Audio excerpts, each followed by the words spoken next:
Hello, this is Martial Law News, and today I'm going to be talking about false flag attacks and how the recent riots could very well be a plan for creating a false flag narrative which the government will use to declare martial law.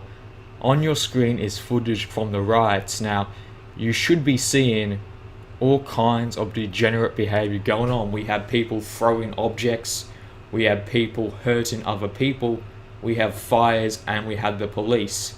Now, there are two parts of this footage I want you to notice. We have the police, who are decked out like military soldiers. We have the rioters. Now, I believe that these riots could be a false flag.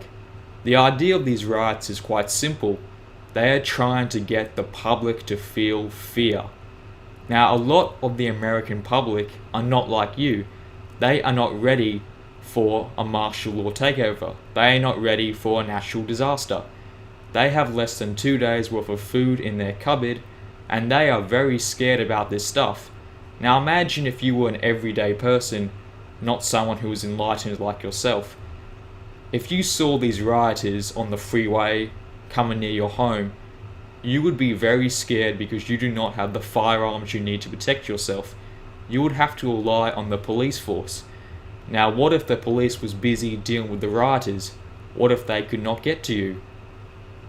For the everyday person, this is very, very scary. And they are feeling a lot of fear right now with these riots because they are happening all over the country. It is not an isolated event, it is a national event. Now, they are ramping up the fear. Now, why would they do this? Well, it's quite simple. What if there was a massive riot? A riot where a lot of good people got hurt?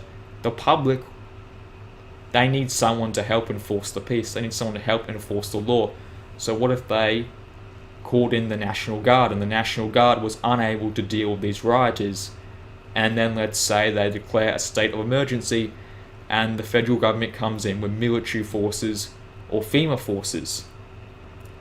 The public would be so thankful that the government is getting rid of all these rioters and looters that they would overlook the fact that they are military soldiers operating on American soil. And then when the dust all clears, when there are no more rioters in the street, because maybe some of them could be real rioters, but what if some of the rioters were paid by the government to start trouble, paid by the government to create a false narrative?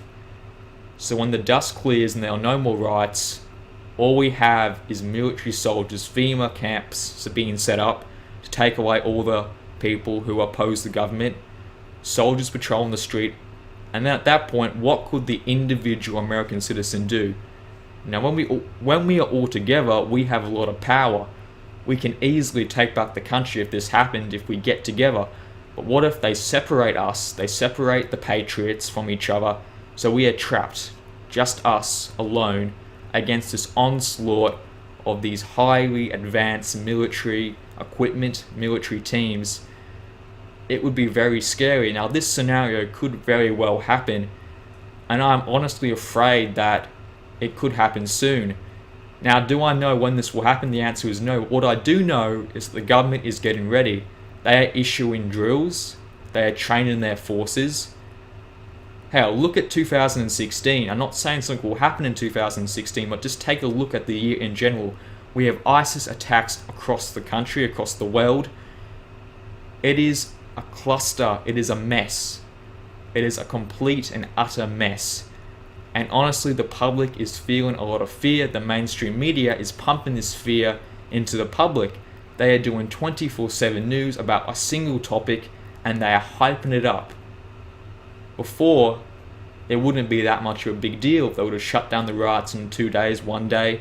But now, the whole country knows about these riots and they are honestly starting to feel fear that it could happen to them.